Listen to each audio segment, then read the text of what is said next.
Correct ಟೈಮ್ಗೆ ನಮ್ಮ Rohit Sharma form ಬಂದಿದ್ದಾರೆ. ಇಂಡಿಯಾ ವರ್ಸಸ್ ಆಸ್ಟ್ರೇಲಿಯಾ ಈ ಮ್ಯಾಚ್ ಬಗ್ಗೆನೇ ನಾವು ಮಾತಾಡೋಣ. Welcome to unleash Kannada.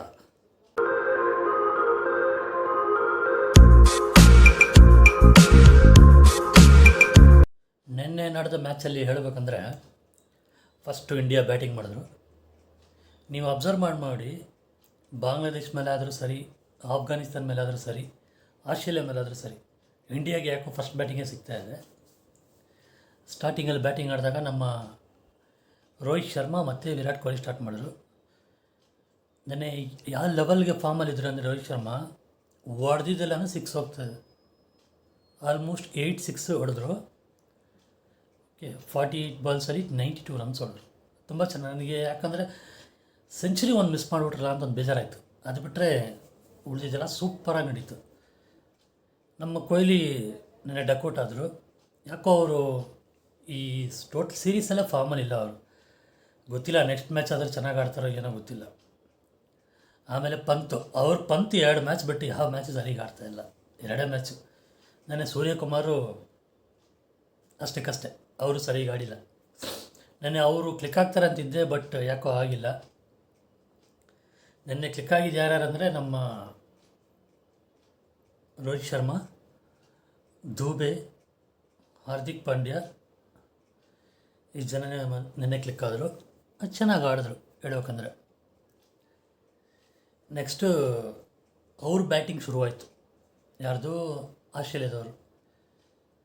ಮೊದಲೇ ವರ್ಲ್ಡ್ ಕಪ್ಗೂ ನಮ್ಮ ಟ್ರಾವಿಸ್ ಹೆಡ್ಗೂ ಒಂಥರ ಮ್ಯಾಚಿಂಗು. ಮೈನು 54 ಓವರ್ಸ್ ವರ್ಲ್ಡ್ ಕಪ್ಪಲ್ಲೇ ನೋಡಿದ್ದಾಯಿತು. ಇದರಲ್ಲೂ ಶುರು ಹಚ್ಕೊಂಬಿಟ್ರು, ಸರಿಯಾಗಿ ಹೊಡಿತಾ ಇದ್ದಾರೆ.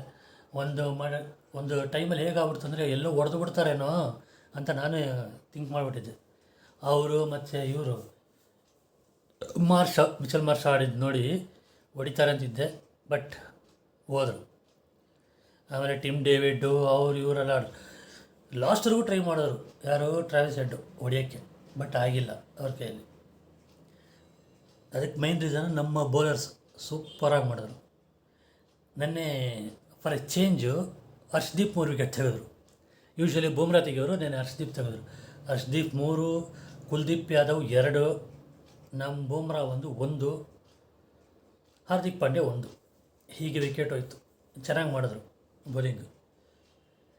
ಇಲ್ಲಿ ನನಗೊಂದು ಬೇಜಾರು ಏನಾಗ್ತಾಯಿದೆ ಅಂದರೆ ವಿರಾಟ್ ಕೊಹ್ಲಿ ಯಾಕೆ ಕ್ಲಿಕ್ ಆಗ್ತಾಯಿಲ್ಲ ಅಂತ ಅದೊಂದು ಬೇಜಾರಾಯಿತು. ಅವರೊಬ್ಬರು ಕ್ಲಿಕ್ ಆದರೆ ಓಪನಿಂಗು ಸೂಪರಾಗಿ ಹೋಗ್ಬಿಡುತ್ತೆ. ಇಲ್ಲಿ ರೋಹಿತ್ ಶರ್ಮಾ ಆಡಿದ್ರೆ ವಿರಾಟ್ ಕೊಹ್ಲಿ ಆಡೋಲ್ಲ, ವಿರಾಟ್ ಕೊಹ್ಲಿ ಆಡಿದ್ರೆ ರೋಹಿತ್ ಶರ್ಮಾ ಆಡೋಲ್ಲ ಓಪನಿಂಗಲ್ಲಿ. ನೆಕ್ಸ್ಟ್ ಮ್ಯಾಚು ಇಂಗ್ಲೆಂಡ್ ಮೇಲೆ, ಅದು ಹೇಗೆ ಆಡ್ತಾರೋ ನೋಡಬೇಕು. ಬಟ್ ನೆನ್ನೆ ಆಡಿದ್ದು ರೋಹಿತ್ ಶರ್ಮಾ ಆಟ, ಅದು ನೆನ್ನೆ world cup 50 overs world cup ನೋಡ್ದಂಗಿತ್ತು ಅವ್ರ ಆಟ ಆಡಿದ್ದು. ತುಂಬ ಚೆನ್ನಾಗಿ ಆಡೋರು, ಒಂದು ಕಾನ್ಫಿಡೆಂಟಾಗಿ ಹೊಡೆದ್ರು ಬಾಲ್ಗಳನ್ನು. ಅದು ನನಗೆ ಇದು ಮಾಡಿದ್ದು. ಟೋಟಲಿ 205 ರನ್ಸ್ ಹೊಡೆದ್ರು 5 ವಿಕೆಟ್ಗೆ. ಅವರು 181ಗೆ 8 ವಿಕೆಟ್ ಅವ್ರದ್ದು ಹೋಗಿದ್ದು. ನಾಟ್ ಬ್ಯಾಡ್ ಅಲ್ವಾ? 24 ರನ್ಸಲ್ಲಿ ವಿನ್ ಆಗಿದ್ದಾರೆ. ಬಟ್ ಅವ್ರು ಕಮ್ ಬ್ಯಾಕ್ ಮಾಡ್ಬೋದು. ನಮಗೆ ನೆಕ್ಸ್ಟ್ ಮ್ಯಾಚು ಇಂಗ್ಲೆಂಡ್ ಮೇಲಿದೆ. ಇಂಗ್ಲೆಂಡು ಭಯಾನಕ ಫಾರ್ಮಲ್ಲಿದ್ದಾರೆ. ಈಗಲ್ಲ, ಈ ವರ್ಷದಲ್ಲಿ ಫುಲ್ಲಲ್ಲಿ ಫಾರ್ಮಲ್ಲಿದ್ದಾರೆ. ನೋಡಬೇಕು ಅವ್ರ ಮೇಲೆ ಹೇಗೆ ಆಡ್ತಾರೆ ಅಂತ. ನನ್ನ ಕಾನ್ಫಿಡೆನ್ಸ್ ಇದೆ. ಇದುವರೆಗೂ ಟೋಟಲ್ ಸೀರೀಸಲ್ಲಿ ಎಲ್ಲೂ ಸೋತಿಲ್ಲ, ಈ ಮ್ಯಾಚು ಸೋಲೋದಂತ. ನಮ್ಮ ಇಂಡಿಯನ್ ಟೀಮ್ಗೆ ಕಂಗ್ರ್ಯಾಚುಲೇಷನ್ ಹೇಳ್ಬಿಡೋಣ, ಯಾಕಂದರೆ ಅವರು ಸೆಮಿಫೈನಲ್ಗೆ ಹೋದರು. ನೋಡೋಣ ನೆಕ್ಸ್ಟು.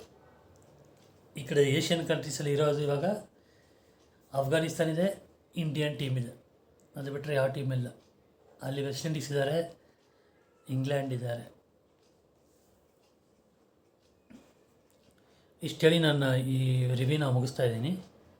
ನಾನು ಈ ಚಾನಲಲ್ಲಿ ಕರೆಂಟ್ ಅಫೇರ್ಸ್ ಏನೇನು ನಡೀತಾ ಇದೆ ಅದ್ರ ಬಗ್ಗೆನೂ, ನಮ್ಮ ಸ್ಯಾಂಡ್ಲ್ವುಡ್ ಬಗ್ಗೆನೂ, Big Boss start Big Boss ಬಗ್ಗೆನೂ ನಾನು ವೀಡಿಯೋಸ್ ಮಾಡ್ತಾಯಿರ್ತೀನಿ. ಸೊ ದಯವಿಟ್ಟು ಫಾಲೋ ಮಾಡಿ ನನ್ನ ಈ ವಿಡಿಯೋ ಚಾನಲ್ನ. ಯಾರು ಸಬ್ಸ್ಕ್ರೈಬ್ ಮಾಡಿಲ್ಲೋ ದಯವಿಟ್ಟು ಸಬ್ಸ್ಕ್ರೈಬ್ ಮಾಡಿ, ಸಾಕಷ್ಟು ಶೇರ್ ಮಾಡಿ ಚಾನಲ್ನ. ನಿಮ್ಗೆ ಬೋರ್ ಆಗದೆ ನಾನು ನೋಡ್ಕೊಳ್ತೀನಿ ಚಾನಲ್ನ. ಒಂದು ದಿವಸ ಬಿಟ್ಟು ಇನ್ನೊಂದು ವಿಡಿಯೋ ಹಾಕೋಕ್ಕೆ ನಾನು ಟ್ರೈ ಮಾಡ್ತೀನಿ. ಓಕೆ, ಇಷ್ಟು ಹೇಳಿ ನಾನು ವಿಡಿಯೋನ ಮುಗಿಸ್ತಾ ಇದ್ದೀನಿ. Thank you guys, bye. Bye all.